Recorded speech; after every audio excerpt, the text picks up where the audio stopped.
CA Foundation, Principles and Practice of Accounting, Accounting for Special Transactions,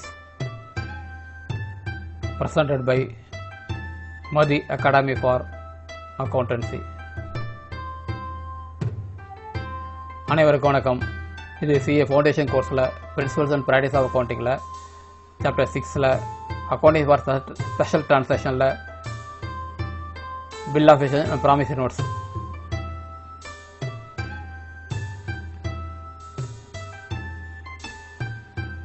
Thanks to the subscribers. இந்த சேனலை subscribe செய்த நல்லுள்ளங்கள் அனைவருக்கும் நன்றி. Subscribe செய்யாதவங்க subscribe செய்த பின் தொடரவும்.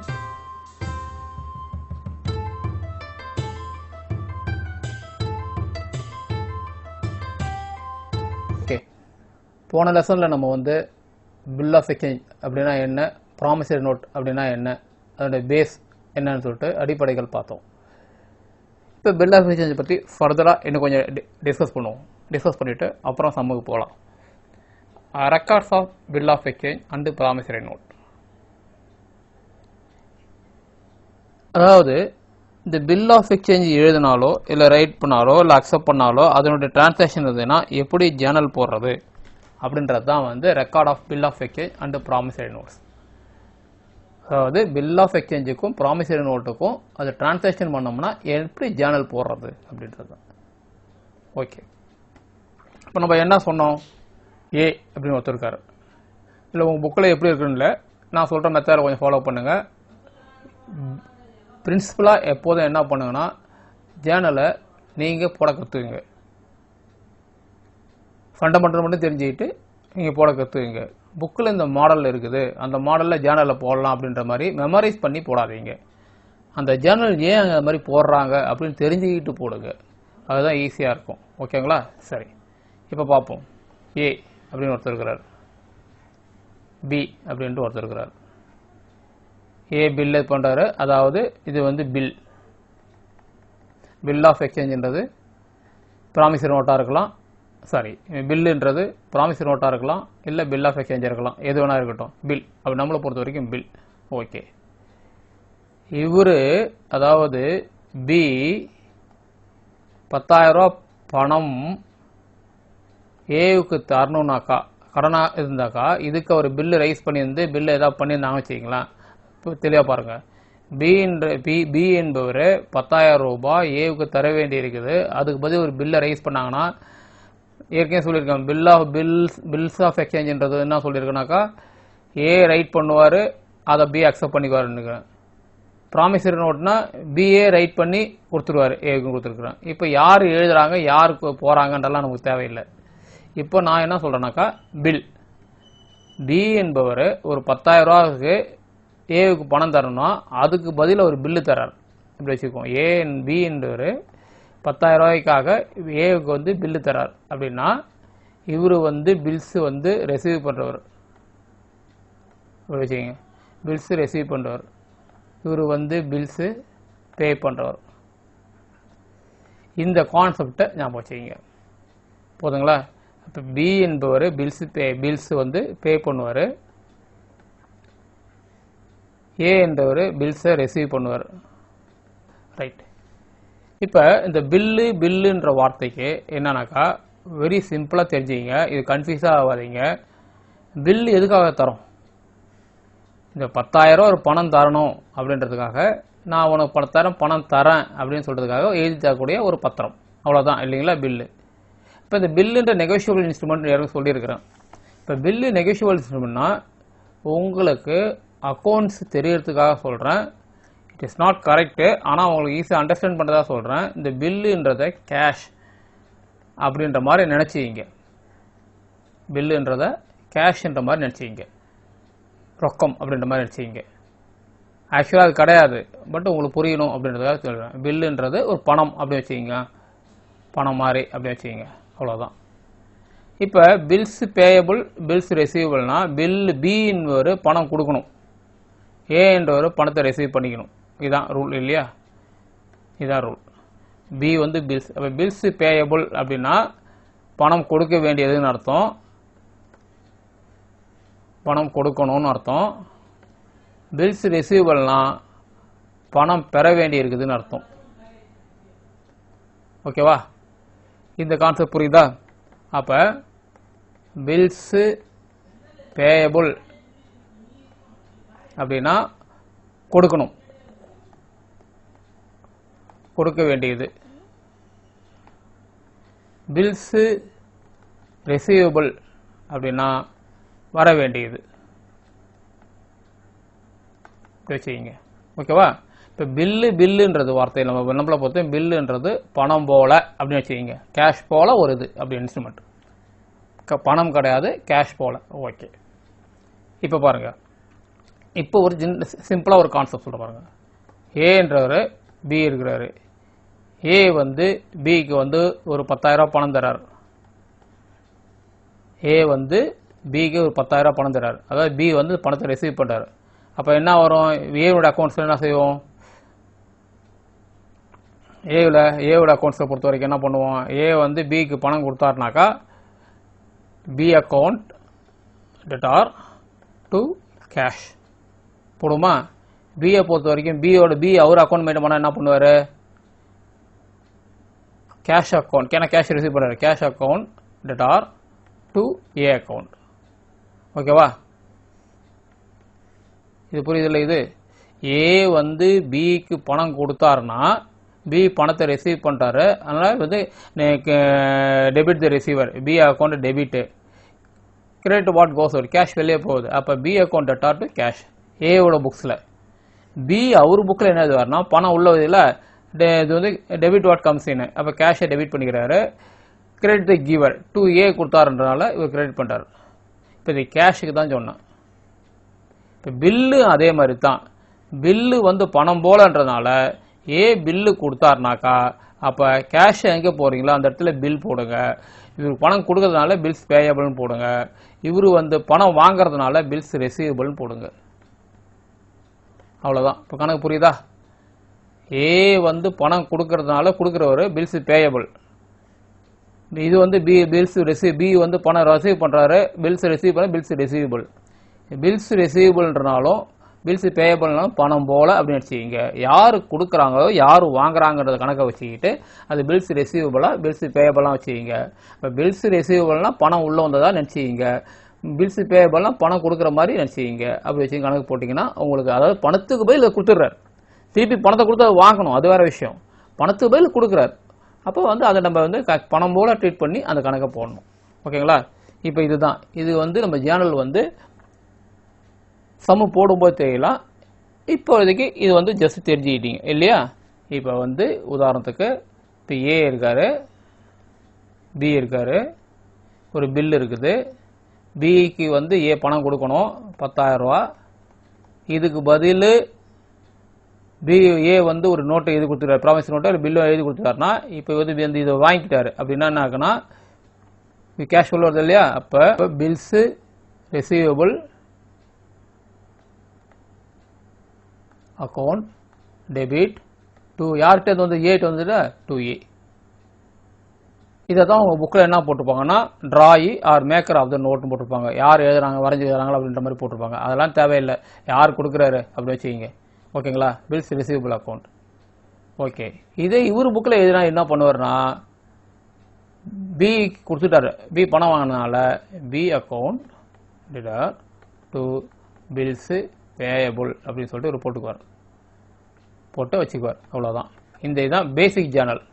மீதி வரதெல்லாம் எப்படி போகிறதுன்றது அந்த செம் போடும்போது நம்ம பார்ப்போம். அது இதே மாதிரி இந்த பேஸ் வந்து புரிஞ்சுக்கிட்டிங்கன்னா நீங்கள் எல்லா ஜேர்னலும் ஈஸியாக போடலாம். இது எப்படி போகிறதுன்றதை நம்ம அப்படியும் போடுவோம். ஓகே.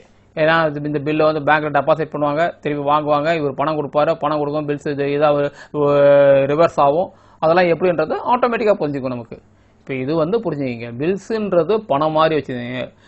வந்து யாருக்கு கொடுக்குறாரோ அதாவது யார் வாங்குறாரோ அது பில்ஸ் ரிசீவபிள், யார் கொடுக்குறாரோ பில்ஸ் பேயபிள், அதோட நினச்சிங்க. அப்போ அது மாதிரி வந்து பணமாக இருந்தால் எப்படி ட்ரீட் பண்ணுமோ அதே மாதிரி பில்லை ட்ரீட் பண்ணி ஜேர்னல் போடணும். அப்போ ரெக்கார்ட்ஸ் ஆஃப் பில் ஆஃப் எக்ஸ்சேஞ்சில் இதுதான் பேஸ். ஓகே. அடுத்தது வாங்க டேர்ம்ஸ் ஆஃப் பில். இந்த டேர்ம்ஸ் ஆஃப் ஒன்றுனா கொஞ்சம் பார்த்துருவோம் தெரிய, அப்புறம் பார்ப்போம். Terms of bill. Terms of பில்லுனா சில வார்த்தைகள்லாம் முக்கியமானதெல்லாம் இருக்குது. அதெல்லாம் புரிஞ்சிக்கணும். இப்போ அதுக்கு முன்னாடி சில விஷயங்கள் சொல்லணும். ஒரு பில் இருக்கும் வச்சுங்களேன். இந்த பில்லை என்ன பண்ணுவாங்கன்னா ஆஃப்டர் 90 days, அதாவது எழுதி கொடுத்தாங்கன்னா 90 நாளில் தரேன், இல்லை 45 நாளில் தரேன், இல்லை 2 மாதத்தில் தரேன், இல்லை 3 monthஸில் தரேன் அப்படின்ற மாதிரி எழுதியிருப்பாங்க. இதுதான் வந்து டேர்ம்ஸ், எவ்வளோ கால அளவு அப்படின்றது தான் இந்த டேர்ம். ஓகேவா? இதில் சில விஷயங்கள்லாம் இருக்குது. இந்த பில்லில் ஆஃப்டர் சைட் ஒன்றுனா புரிஞ்சுக்கிங்க. ஆஃப்டர் சைட் பில் ஆஃப்டர் சைட்னா என்னன்னாக்குன்னா, ஆஃப்டர் சைட்னா என்னது? பார்க்கறது. தட் மீன்ஸ் இந்த பில்ல யாரு எப்போ இவர் வந்து இப்போ ஏ இருக்காரு, பி இருக்கிறாரு, பி பில்லை ரைஸ் பண்றாரு, இவர் அக்செப்ட் பண்ணிக்கிறார், ஏ வந்து அக்செப்ட் பண்ண தரங்க ஒத்துக்கிறான்றாரு. அக்செப்ட் பண்ணும்போது இவர் என்னைக்கு பார்க்குறாரோ அட் சைட், ஆஃப்டர் சைட்னா பார்க்கறது, என்னைக்கு அவர் வசூல் பண்ணுறாரோ அன்னைய டேட்லேருந்து 90 நாள் இல்லை 45 நாள் இல்லை 2 மாதம் அப்படி வரணும். ஆஃப்டர் சைட்னா என்னைக்கு அந்த பில் அக்செப்ட் பண்ணுறாரோ அன்னையிலேருந்து அர்த்தம். அப்போ ஆஃப்டர் சைட் இது பில் ஆஃப்டர் சைட் பில்லுன்னு சொன்னால் என்ஐ டேட். சப்போஸ் இன்னும் தெளிவாக சொல்ல பாருங்க. ஒரு பில் இருக்குது 1/1/2020 எழுதியிருக்காங்க. ஆனால் இந்த பில்லு வந்து ஏவுக்கு வந்து கிடைக்கிறது வந்து 5/1/2020னாக்கா இது 3 months இது வச்சுங்க. 1/1 வாங்கி இது டேட்டு போட்ட பில்லு 3 months டைம் பீரியடு. ஆனால் இவர் 5/1 தான் இவர் பார்க்குறாரு, அதாவது அக்செப்ட் பண்ணுறாருன்னா 5/1 தான் 3 மாதம், 5/1/20 3 மாதத்துக்கு, அதுலேருந்து 3 மாதம் போட்டாங்கன்னா 4/4/2020 வரைக்கும் அப்படின்னு வரும். புரியுதுங்களா? இது ஆஃப்டர் சைட். ஓகே, இது ஓகேங்களா? ஃபர்ஸ்ட் ஆஃப்டர் சைட் போட்டோமா? அடுத்தது ஆஃப்டர் டேட். இந்த டேர்ம்ஸ் தெரிஞ்சாதான் சம் போடும்போது ஈஸியாக இருக்கும். ஆஃப்டர் டேட்னா என்னன்னா, இந்த பில்லு என்னைக்கு எழுதுறாங்களோ, அதாவது 1/1/2020 எழுதியிருந்தாருன்னா அன்னைய டேட்லேருந்தே இது எஃபெக்ட் ஆகும். 3 months, 2 months இல்லை 1 month. அது சப்போஸ் இந்த 1ஆம் தேதி எழுதினா கூட இவர் 7ஆம் தேதி தான் பில்லு வாங்குறாரு, பில்லு அக்செப்ட் பண்ணா கூட இது கணக்கு கிடையாது, இந்த 1லேருந்தே கணக்கு எடுத்தணும். அது ஆஃப்டர் டேட். ஓகேங்களா? அப்போ ஆஃப்டர் சைட்டுக்கும் ஆஃப்டர் டேட்டுக்கும் என்ன வித்தியாசம்னாக்கா, ஆஃப்டர் சைட்னா இதை அக்செப்ட் பண்ண டேட்லேருந்து இந்த டியூரேஷன் எடுத்துக்கணும். ஆஃப்டர் டேட்னா இது என்னைக்கு எழுதுறாங்களோ அன்னைய டேட்லேருந்து கணக்கில் எடுத்துக்கணும். இதுதான் ஆஃப்டர் சைட்டுக்கும் ஆஃப்டர் டேட்டுக்கும் உள்ள வித்தியாசம். அடுத்தது வந்து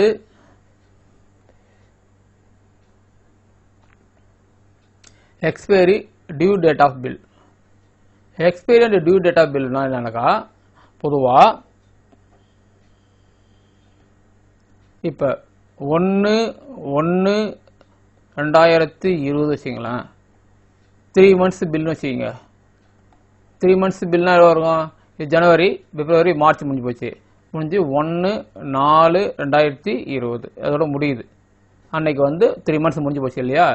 அப்போ இதுதான் எக்ஸ்பைரி, அதாவது அந்த பீரியட் வந்து முடியுது. டியூ டேட் அதாவது 1/1/2020 எழுதின பில்லு 3 months பீரியடில் எழுதியிருக்கிறோம். ஆனால் டியூ டேட் வந்து எப்போ முடியுதுனாக்கா, கரெக்டாக 3 months முடிஞ்ச பிறகு 1/4 முடிஞ்சு டியூ டேட் எப்போ முடியுதோ அதுதான் டியூ டேட்டு, இல்லை எக்ஸ்பைரி டேட் அப்படின்னு சொல்லுவாங்களா. எக்ஸ்பைரினா முடிஞ்சு போச்சுன்னு அர்த்தம் இல்லையா? எக்ஸ்பைரி டேட், பில்லோட வேல்யூ வந்து எக்ஸ்பைரி ஆகுது அப்படின்றது இது. எக்ஸ்பைரி டேட், டியூ டேட், இது எல்லாமே சம் போடும்போது தெரியணும். அதுக்காக ஜஸ்ட் ஒன்றுனா உங்கள் புக்கில் இருக்கிறது தான் கொஞ்சம் சொல்லித்தரோம், வேற ஒன்றும் இல்லை. ஓகேவா? அடுத்தது டேஸ் ஆஃப் கிரேஸ். பொதுவாக என்ன பண்ணுவாங்கன்னா, இப்போ 1/1/2020 சொன்னேன், 3 months நோட்டீஸ், 3 months பீரியட் சொல்லியிருக்கிறேன். அப்படின்னாக்கா 1/4/2020 முடியுதுன்னு சொன்னேன். ஆக்சுவலாக 1 முடிஞ்சால் கூட இதுதான் வந்து எக்ஸ்பைரி டேட்டு, அது டியூ டேட்டு அப்படின்னு சொன்னேன். ஆனால் என்ன ஜென்ரலாக பொதுவாக பில்லில் ஏதோ கமிட்மெண்ட்டும் இல்லாமல் 3 months பீரியட் அப்படின்னு கமிட்மெண்ட் எதுவுமே இல்லாமல் ஸ்பெசிஃபிக்காக எதுவும் சொல்லாமல் 3 months பீரியட்னு சொல்லியிருந்தாங்கன்னா, இந்த பீரியட் முடிஞ்ச பிறகு ப்ளஸ் ஒரு 3 நாள் டைம் கொடுப்பாங்க, 3 days தருவாங்க. அது வந்து கிரேஸ் டே சொல்லுவாங்க. கிரேஸ் டே அப்படி சொல்லுவாங்க கிரேஸ் டேஸ். அப்படி பார்த்தீங்கன்னா இதுலேருந்து ஒரு 3 நாள் போட்டிங்கன்னா 2 3 4 4/4/2020 வரைக்கும் அதுக்கு பீரியட் இருக்குதுன்னு அர்த்தம். அதாவது 1 நாள் முடியுது, ஆனால் 4 நாள் வரைக்கும் வச்சுக்கலாம். 3 நாள் வந்து 3 டேஸ் வந்து கிரேஸ் பீரியட். ஜென்ரலாக வந்து 3 டேஸ் தான் வந்து கிரேஸ் டேஸ் தருவாங்க. இந்த 3 டேஸ் கிரேஸ் டேஸ்ன்றது எல்லா பில்லுக்கும் வராது. ஸ்பெசிஃபிக்காக சொல்லியிருந்தாங்கன்னா அந்த ஸ்பெசிஃபிக்காக ஃபாலோ ஆகும். ஆனால் எதுவுமே சொல்லாமல் 3 months இல்லை 45 days 90 days சொன்னாங்கன்னா அப்போ தான் இது வந்து 3 days கிரேஸ் டேஸ் எடுக்கணும். இல்லைனா அதர்வைஸ் வந்து என்னைக்கு சொல்கிறாங்களோ அன்னைய டேட்லேருந்து தான் எடுத்துக்கணும். அடுத்தது date of maturity of bill. இதுதான் நான் ஏற்கனவே சொல்லிட்டேன் நான். இந்த date of maturity of bill அப்படின்றது என்னன்னாக்கா என்னைக்கு மெச்சூர்ட் ஆகுது அப்படின்றது தான். Expiry due date of bill இருந்தாலும் இது ஏறக்குறைய ரெண்டும் ஒன்று தான் வரும். எக்ஸ்பைரி டேட்டும் எக்ஸ்பைரி பார் டியூ டேட் சொன்னாலும் ஒன்று தான், மெச்சூரிட்டி ஆஃப் பில்னாலும் ஒன்று தான். மெச்சூரிட்டி ஆஃப் பில் அதாவது இப்படி இதே தான். 1/1/2020 3 monthsனு போட்டோம்னா 1/4/2020 முடியுது. ஓகேங்களா? இது வந்து எக்ஸ்பைரி டேட்டு. இதே தான் மெச்சூரிட்டி டேட். 1/4/2020 முடியுதுனாக்கா இதான் மெச்சூர்டு பில்லு வந்து மெச்சூர்ட் ஆகுது அப்படின்னு சொல்கிறது. அது ஏன் இது மெச்சூர் ஆகுதுலாம் அப்புறம் சொல்லுவோம், டீட்டெயில் சொல்லுவோம். சரி, இந்த மெச்சூரிட்டி டேட்டில் சில டேர்ம்ஸ்லாம் வரும். ஆன் டிமாண்ட், அந்த பில்ல வந்து பில் எழுதும் போது ஆன் டிமாண்ட் அப்படின்னு ஒரு வார்த்தை எழுதியிருப்பாங்க. இல்லைன்னா அட்டு சைட் அப்படின்னு எழுதியிருப்பாங்க. இல்லைன்னா ஆன் ப்ரெசன்ட்மெண்ட் அப்படின்னு எழுதியிருப்பாங்க. அதாவது 3 டேஸ் கிரேஸ் டேஸ் சொன்னோம் இல்லையா ஜென்ரலா பில்லுன்னு, இந்த 3 டேஸ் கிரேஸ் டேஸ் இந்த 3 வார்த்தையும் சொல்லியிருந்தாங்கன்னா கிடையாது. என்னைக்கு முடியுதோ அன்னைக்கு தான் முடியுது. ஒன்று இது இப்போ நான் சொன்ன கணக்கில் 3 நாளில் இது 1 நாள்லேயே முடிஞ்சிடும். இது கிரேஸ் டேஸு இது கிடையாது. ஆன் டிமாண்ட் அப்படின்னா கொடுக்குற அன்னைக்கு கொடுத்துடணும், அப்படிதான். அட்டு சைட்னாலும் ஆஃப்டர் சைட்டு வேறு அட்டு சைட்டு வேறு. ஆஃப்டர் சைட்னா அக்செப்ட் பண்ணது டேட் இது. அட்டு சைட்னா என்னைக்கு கேட்குறமோ அன்னைக்கு கொடுத்துடணும். இது 1 நாள் தான் வரும். ஆன் ப்ரெசென்ட் பண்ணால் என்னைக்கு நான் ப்ரெசென்ட் பண்ணணும் அன்னைக்கு கொடுத்துடணும். இது 3மே வந்து அட்டு சைட்டு. ப்ரெசென்ட் பண்ணுற அன்னைக்கு இது மெச்சூர் டிமாண்ட் பண்ணும்போது கொடுத்துடணும். இதுவும் வந்து அட் சைட்டு கொடுத்துடணும். ஆன் ப்ரெசென்ட் பண்ணும்போது கொடுத்துடணும் அப்படின்றத வார்த்தை. இதுக்கு வந்து கிரேஸ் டேஸே வராது. இப்போ சொன்னல கிரேஸ் டேஸ் வந்து ஸ்பெசிஃபிக்காக சொல்லாமல் தான் வரும்னு சொன்னேன் இல்லையா, இது ஸ்பெசிஃபிக்காக சொல்லலை, சொல்லியிருக்கிறாங்க. ஆன் டிமாண்ட் சொல்லியிருக்காங்கன்னா அப்போ அன்றைக்கே கொடுத்துடணும். அட் சைட்னாலும் அந்த பீரியட் முடியும் போது கொடுத்துடணும். ஆன் ப்ரெசென்ட்னா ப்ரெசென்ட் பண்ணும்போது கொடுத்துடணும். ஓகேங்களா? ரைட். சம்டைம்ஸ் என்ன பண்ணுவாங்கன்னா பீரியடே சொல்லாமல் ஒரு பில்லு எழுதியிருப்பாங்க, எவ்வளோ நாள்னே சொல்லியிருக்க மாட்டாங்க. பீரியட் எனக்கு கொடுக்கணும், ஆன் பில் அட் சைட் எழுதி அப்படியே கொடுத்துருந்தாங்கன்னா பீரியடை சொல்லாமல் மென்ஷன் பீரியட் எவ்வளோ நாள் அப்படின்னு சொல்ல மென்ஷனே பண்ணாங்கன்னா இவர் என்னைக்கு கொடுக்குறாரோ அன்னைக்குன்னு எனக்கு காசை கொடுத்துடணும். அதுதான் பில் வந்து மெச்சூர்டு கொடுக்கணும், அதுதான் செட்டில் பண்ணணும் அப்படின்றது தான் வந்து இது பில் அட் சைட்டு. அப்படியே ஸ்பெசிஃபிக்காக சொல்லியிருந்தாங்கன்னா பீரியட் சொல்லாமல் இருந்தாங்கன்னா என்னைக்கு கொடுக்கணுமோ அப்படின்னு சொல்லுவாங்க. அதுதான் when no time for payment is specified. என்னைக்கு கொடுக்கணும்னு சொல்லிட்டு டைமே சொல்லாமல் வந்து வெறும் அட்டு சைட்டுன்னு சொல்லிட்டாங்கன்னா என்னைக்கு அது பில்லை சப்மிட் பண்ணுறாரோ அப்படி கொடுக்கணும். அதே மாதிரி ஆன் டிமாண்ட் என்னைக்கு சொல்கிறாரோ கொடுக்குறாரோ டிமாண்ட் பண்ணும்போது கொடுக்கணும். எல்லாமே வந்து ஆன் ப்ரெசென்ட்மெண்ட்டு, அதுவும் வந்து ஆன் ப்ரெசென்ட் பண்ணால் என்னைக்கு ப்ரெசென்ட் பண்ணுறாரோ அன்னைக்கு கொடுத்துடணும். ஓகேங்களா? இது பீரியடே சொல்லலாம். பீரியட் சொல்லியிருந்தா அந்த பீரியடில் கொடுக்கணும். பீரியட் சொல்லவே இல்லைன்னா அதுக்கு என்னைக்கு டிமாண்ட் பண்ணாலும் அன்னைக்கு கொடுத்துடணும். இதுதான் வந்து பில் அட்டு சைட்டில் வரும். ஒன்னே ஒன்று தெரிஞ்சுக்கினா இதுக்கு இந்த மாதிரி எழுதாங்கன்னா இந்த 3 days கிரேஸ் டே அப்படின்னு சொன்னது இந்த கிரேஸ் டே இதுக்கெல்லாம் வராது. இதை வந்து கணக்கு போடக்கூடாது. ஏன்னா பில்ஸ் வந்து போடும்போது calculation of date of calculation போட்டு நம்பர் ஆஃப் டேஸ் எல்லாம் போடுவோம். அப்போ கிரேஸ் டேஸ் வந்து ப்ளஸ் 3 days போட்டு தான் கால்குலேட் பண்ணணும். ஆனால் இந்த மாதிரி கொடுத்துருந்தாங்கன்னா at sight on demand on presentment அப்படின்னு கொடுத்துருந்தாங்கன்னா இந்த 3 days போட்டு கால்குலேட் பண்ணக்கூடாது. இது கொடுக்காம இருந்தாங்கன்னா 3 days போட்டு தான் கால்குலேட் பண்ணணும். அதுக்காக தான் திருப்பி சொல்கிறேன். அது சம போடும்போது நம்ம வந்து பண்ணுவோம். ஓகே. அடுத்தது பில் ஆஃப்டர் டேட்டு. இந்த பில் ஆஃப்டர் டேட்னா ஏற்கனவே திருப்பி ரிப்பீட் ஆகும். பில் ஆஃப்டர் டேட் அப்படின்னு சொன்னாவே என்னைக்கு அது முடியுதோ அந்த டேட்டு முடிஞ்ச உடனே கொடுத்துடணும். அதுதான் பில் ஆஃப்டர் டேட்டு. 31/3/2020 முடியுதுனாக்கா அது முடிஞ்ச ஒரு நாள் 1/4/2020 கொடுத்துடணும் அப்படின்றது தான் பில் ஆஃப்டர் டேட். சிம்பிளா. ஓகே, ரொம்ப அதிகம் தேவையில்லை இதுக்கு. இப்போ டியூ டேட் ஆஃப் பில் ஜென்ரலாக என்னது பில்லுக்கு எப்படிலாம் வருது அப்படின்றத ஜஸ்ட் சும்மா பார்ப்போம். இப்போ ஒரு பில் இருந்துச்சுங்க, இந்த பில் இஸ் மேடு பேர் ஆன் ஸ்பெசிபிக் டேட், ஒரு குறிப்பிட்ட பீரியட் டேட்டு சொல்லியிருந்தாங்கன்னா இந்த டேட்டில் கொடுக்கணும் அப்படின்னு சொன்னாங்கன்னா அதுதான் வந்து டியூ டேட். ஸ்பெசிஃபிக்காக 31/3/2020 கொடுக்கணும்னு சொன்னாங்கன்னா அதுதான் வந்து ஸ்பெசிஃபிக்காக சொன்னதுனால அதுதான் வந்து டியூ டேட். என்னைக்கு பில்லு கொடுக்கணும் செட்டில் பண்ணுன்றது டியூ டேட்டு ஒன்று. ரெண்டாவது ஸ்பெசிஃபிக்காக ஆஃப்டர் டேட் அப்படின்னு கொடுத்துருப்பாங்க. 31 ஆஃப்டர் டேட் அப்படின்னு போட்டுட்டு 31/3/2020 சொன்னாங்கனாலும் அது முடிஞ்ச உடனே மறுநாள் கொடுக்கணும், அதுதான் டியூ டேட். அதுதான் டியூ டேட். ஓகேவா? அடுத்தது ஒரு டேட் பில்லு எழுதிட்டோம், ஆஃப்டர் டேட் சொல்லிட்டு 31/3/2020 சொல்லிட்டு போட்டுக்கிறோம், பில்லை போயிதாச்சு, அதுதான் வந்து ஆஃப்டர் டேட் சொல்லிட்டோம். ஆனால் அன்னைக்கு வந்து ஒரு பப்ளிக் ஹாலிடே ஆகி போச்சு. பப்ளிக் ஹாலிடேனா வந்து என்னது, பப்ளிக் ஹாலிடே ஆச்சு, இண்டிபெண்டன்ஸ் டே, சாரி 33 இண்டிபெண்டன்ஸ் வராது இல்லையா, ஏதோ ஒரு பப்ளிக் ஹாலிடே, ஏதோ ஒரு ஃபெஸ்டிவல் வந்துடுது, அது ஃபெஸ்டிவல் ஹாலிடே பப்ளிக் ஹாலிடே ஆகி போச்சு. அப்படின்னா என்னைக்கு தர்றது அப்படின்னாக்கா இந்த டேட்டுக்கு proceeding the business day will be the due date. 31/3 அப்போ 30ஆம் தேதியே 30/3/20 கொடுத்துடணும். பப்ளிக் ஹாலிடே ஃபாலோ ஆச்சுனாக்கா அன்னைக்கு முதல் நாளே கொடுத்துடணும். நீங்கள் 31/3 தான் முடியுது, ஏன்னா 1 நாள் தான் தருவோம்னு சொல்லக்கூடாது, அன்னைக்கு பப்ளிக் ஹாலிடேன்றதுனால முதல் நாளே கொடுத்துடணும் அப்படின்னு சொல்லிட்டு சொல்லிடுறாங்க. Proceeding business day will be the due date அப்படின்றாங்க. அடுத்து நாளில் வந்து என்ன சொல்கிறாங்கக்கா, திடீர்னு ஒரு நாள் இந்த டேட்டு 31/3 தான் கொடுத்துருக்குறாங்க, 33/3/20 தான் கொடுத்துருக்குறாங்க. ஆனால் அன்னைக்கு எதேச்சா ஒரு திடீர்னு அன்னைக்கு வந்து க்ளோசிங் டே ஆகி போச்சு, பேங்க் ஸ்ட்ரைக் ஆகி போச்சு, இல்லை வேற ஏதாவது ஆகி போச்சு, இல்லை யாராவது ஒரு ரெப்யூட்டட் லீடர்ஸ் வந்து இறந்துடுறாங்க, அதனால் ஹாலிடே டிக்ளேர் பண்ணிடுறாங்க வச்சுங்க. அப்போ என்னைக்கு பண்ண முடியும்னா த நெக்ஸ்ட் டே 1/4/2020. இதான், இதெல்லாம் ஞாபகம் வச்சுங்க. சம்மு போடும்போது அந்த சம்மில் அது வரும்போது அது ரிஃப்ளெக்ட் ஆச்சுனாக்கா நம்ம போடுவோம். ஆக்சுவலாக உங்கள் சம்மு கேட்கும்போது இப்படி தான் கேட்பாங்க, இந்த specific date, after date, due date, mature date எல்லாம் கொடுத்துருப்பாங்க, அட் சைட்டு, ஆன் சைட்டு எல்லாமே இந்த மாதிரி சொல்லியிருப்பாங்க. அந்த மாதிரி சொல்லும்போது நமக்கு வந்து என்னன்றது பார்க்கணும், அதை பார்த்துட்டு இந்த கால்குலேஷன்ஸ் வச்சுன்னா போடணும். ஓகே, இப்போ ஒன்லி தியரி மட்டும் தான் பார்ப்போம், சம்மு போடும்போது தான் உங்களுக்கு புரியும். அது அடுத்து நோட்டிங் சார்ஜஸ். நோட்டிங் சார்ஜஸ்லாம் என்னன்னாக்கா, இப்போ ஏன்னு ஒருத்தர் இருப்பார், பின்னு ஒருத்தர் இருக்கிறாரு.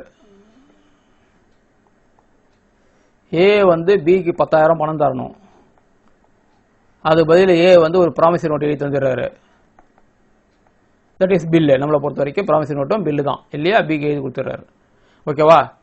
அதாவது இந்த டேட்டில் எனக்கு கொடுத்துடணும் அப்படின்ற மாதிரி, இந்த டேட்டில் நான் கொடுத்துட்றேன், ஆர் டிமாண்ட் நீங்கள் எப்போ கொடுக்க கேட்குறீங்களோ எனக்கு கொடுத்துட்றேன் அப்படின்னு சொல்லிட்டு எழுதி கொடுத்துருக்காரு. ஓகே, இவர் ஏ எழுதினாரு, பி வச்சிருக்கிறார், ரைட். ஓகே, திடீர்னு ஏ நான் எழுதி தரல அப்படின்னு எதுவும் சொல்லக்கூடாது இல்லையா, திடீர்னு டிஸ்பியூட் வந்து போச்சு அவங்களுக்குள்ள, நான் அது மாதிரி ஒன்றும் எழுதி தரல, இவர் என்ன இது பண்ணார் அப்படின்னு சொல்லக்கூடாது இல்லையா. அப்போ இந்த ஏவும் பியும் நடுவான ஒரு ஆள் முன்னிலையில் இவங்க இந்த டாக்குமெண்ட்டை எழுதி கையெழுத்து போட்டு வச்சுக்குவாங்க. அந்த அவர் வந்து அதை ஆத்தரைஸ் பண்ண சைன்டு பிஃபோர் மீ அப்படின்னு சொல்லிட்டு அவர் எழுதி அவருடைய சீலை இங்கே போட்டு கொடுப்பாரு. அவருக்கு பேர் வந்து நோட்டரி பப்ளிக் அப்படின்னு சொல்லிட்டு பேர். அதாவது நீங்கள் ஏதாவது எங்கேயாவது ஏதாவது அப்ளை பண்ணுறீங்க, ஏதாவது போஸ்ட் அப்ளை பண்ணுறீங்க, இல்லை வேறு ஏதாவது செய்கிறீங்கன்னு வச்சிங்களேன், ஒரு டாக்குமெண்ட் ஏதாவது வேணும்னு வச்சிங்களேன், அஃபிடாஃபிட் ஒன்று எழுதுவீங்க தெரியுங்களா, பத்திரம் அஃபிடாஃபிட் அப்படின்னு சொல்லிட்டு ஒரு ஸ்டாம்ப் பேப்பரில் டைப் அடித்து ஒரு யாரோ லாயர்கிட்ட போயிட்டு அந்த நோட்டரி பப்ளிக்னு அவர்கிட்ட எழுதி நீங்கள் கையெழுத்து போடுவீங்க. உங்கள் எதிர்க்க வந்து அவர் சைன்டு பிஃபோர் மீன் எழுதுவார். அதாவது இது ஏன் எதிர்க்க முடியாது சைன் பண்ணாரு அப்படின்னு சொல்லிட்டு நிரூபிக்கிறது.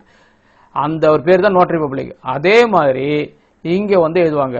இந்த மாதிரி எழுதுறாரு இல்லையா, இதுக்கு வந்து ஒரு சார்ஜஸ் வாங்கிக்குவார்.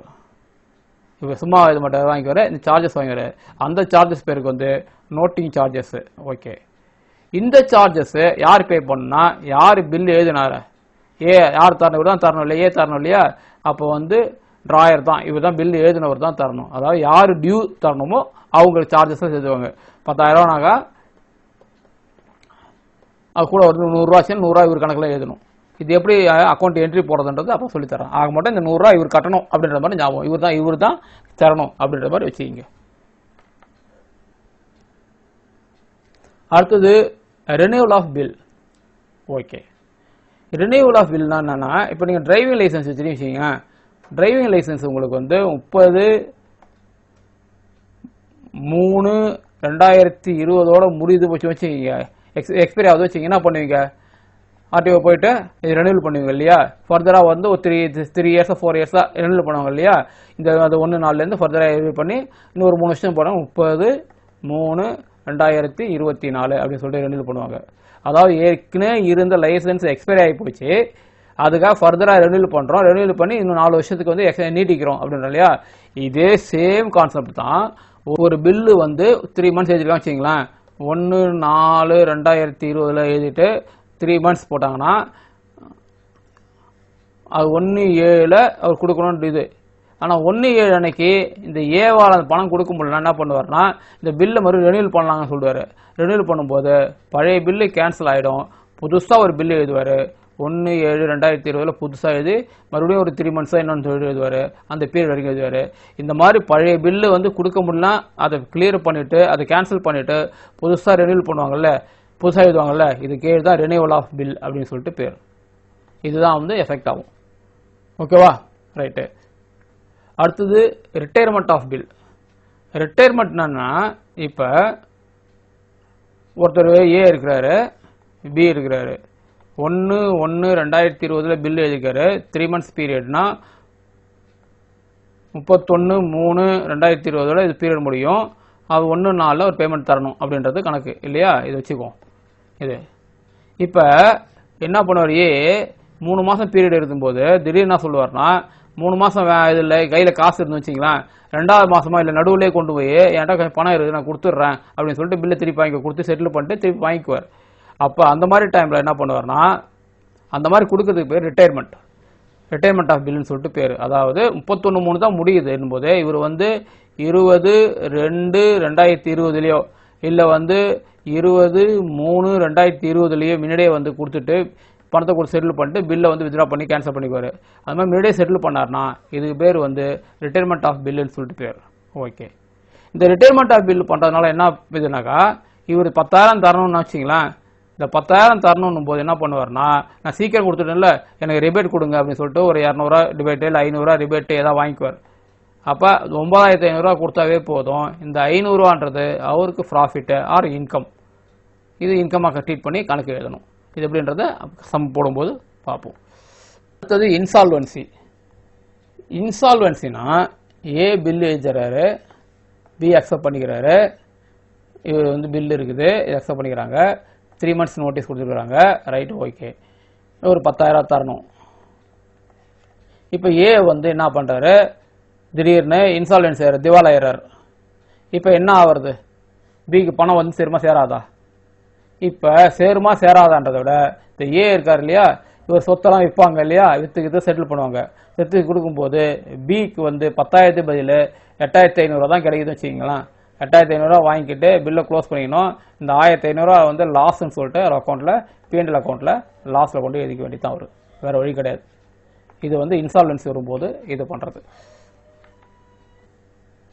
அக்காமடேஷன் ஆஃப் பில் கொஞ்சம் இன்ட்ரெஸ்டிங்கான சாப்டர். ஏ பி 2 பேர் இருக்கிறாங்க. ஏவும் பியும் ஃப்ரெண்டு. ஏ பிஸ்னஸ் பண்ணுறாரு, அவருக்கு வந்து 1 லட்ச ரூபா பணம் தேவைப்படுது.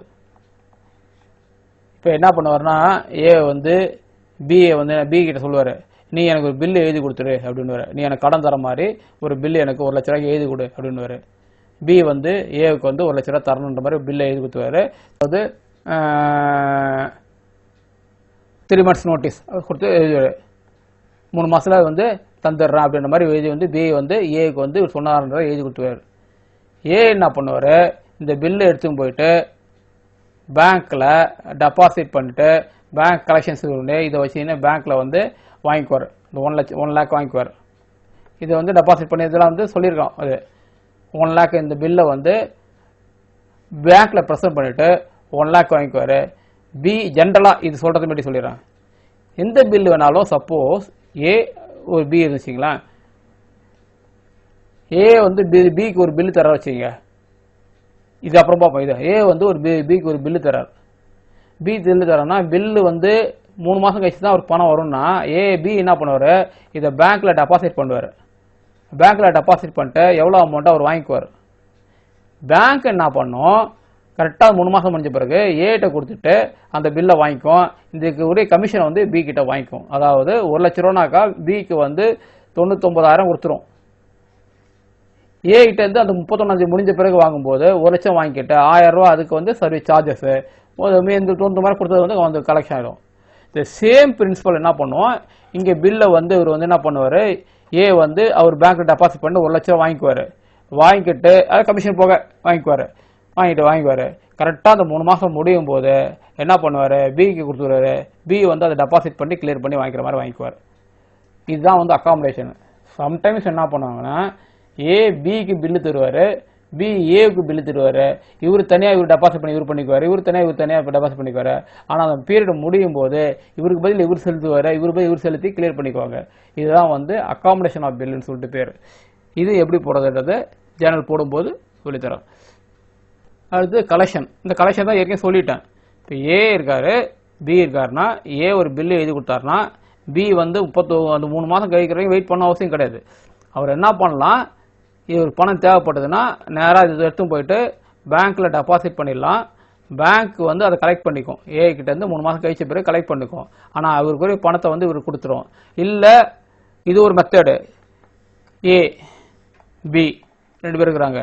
ஏக்கு வந்து ஒரு 10,000 பில் எழுதி தர்றாரு. பி வந்து 3 மாதம் கழிச்ச பிறகு ஏட்டு வாங்கணும். பி பார்ப்பாரு, நமக்கு ஏன் அந்த ரிஸ்க்கு, இவர் எப்போ ஞாபகம் இருக்குன்னு என்ன பண்ணுவார், இந்த 10,000 பில்லை வந்து பேங்க்கில் டெபாசிட் பண்ணுவார். டெபாசிட் பண்ணிட்டு நீ எனக்காக கலெக்ஷன் பண்ணி கொடு அப்படின்னுவார். இந்த பேங்க் வெயிட் பண்ணினே இருக்கும். அந்த 3 மாதம் மெச்சூர் ஆகிற வரைக்கும் வெயிட் பண்ணுவோம். மெச்சூர் ஆகும்போது நேராக ஏக்கு கொடுத்துட்டு அந்த அமௌண்ட்டை வாங்கி பிக்கு வாங்கி கொடுக்கும். ஏ வந்து பிக்கு வாங்கி கொடுக்கும். அதாவது சரி, பேங்க் வந்து ஏட்டேருந்து பிக்கு வாங்கி கொடுக்கும். இதுக்கு சர்வீஸ் ஒன்று வாங்குவோம், சர்வீஸ் சார்ஜை வாங்கிக்கும். அதாவது ஏ பிக்கு வந்து ஏஜென்ட்டாக செலவு பண்ணும், செயல்படும். கலெக்ஷனாகவும் பண்ணும், முதல்ல சொன்ன மாதிரி டிஸ்கவுண்ட் வாங்கி அதுவும் பண்ணிக்கும், ரெண்டும் பண்ணும். இப்போ கலெக்ஷன்றது பேங்க் வந்து கொடுத்து கலெக்ட் பண்ணுறது தான், வேறு ஒன்றும் இல்லை. இவ்வளோதான் இந்த பில்ஸ் ஆஃப் எக்ஸ்சேஞ்சில் என்னென்ன டேர்ம்ஸ் வரும், என்னென்ன வரும் அப்படின்றத சொல்லியிருக்கிறேன். இப்போ இந்த டேர்ம்ஸ்லாம் யூஸ் பண்ணின்னு சம்மு கொடுத்தாங்கன்னா எப்படி ஜேர்னல் ப்ரிப்பேர் பண்ணணும் அப்படின்றத நம்ம வந்து பார்க்கணும். இது அடுத்த சாப்டரில் எப்படி ஜேர்னல் ப்ரிப்பேர் பண்ணலான்றதை ஏதாவது ஒரு சம்மு வச்சுக்கிட்டு பார்ப்போம். அது வரைக்கும் இப்போ நடத்தின தியரியை கொஞ்சம் ரீகால் பண்ணிக்கங்க. ரீகால் பண்ணுறதும் இல்லாமல் உங்கள் புக்கில் இருந்து படித்து பார்த்துங்க. நம்ம வந்து சம் நடத்தும் போது நான் சொல்லித்தரேன். ஓகேங்களா? ஓகே. இது வரைக்கும் நடத்தினதில் உங்களுக்கு சஜஷன்ஸ் கரெக்ஷன் எதாவது இருந்தீங்கன்னா நீங்கள் தொடர்பு கொள்ள முகவரி malllearning@gmail.com. வழக்கம் போல் ஒரு அப்பீல், இந்த தொடரையில் உங்கள் நண்பர்களுக்கு ஷேர் பண்ணுங்கள், அவங்கள சப்ஸ்கிரைப் பண்ண சொல்லுங்கள். நீங்கள் சப்ஸ்கிரைப் பண்ணாமல் இருந்தால் நீங்களாம் சப்ஸ்கிரைப் பண்ணிவிடுங்க. உங்களுடைய கமெண்ட்ஸை கமெண்ட் பாக்ஸை தெரிவிங்க. நோட்டிஃபிகேஷன் உங்களுக்கு உடனுக்குன்னு கிடைக்கும்னாக்கா பெல் ஐக்கானை கிளிக் பண்ணி வச்சுக்கிங்க. பில் ஆஃப் எக்ஸ்சேஞ்ச் தொடர்கிறது. மீண்டும் சந்திப்போம். நன்றி, வணக்கம்.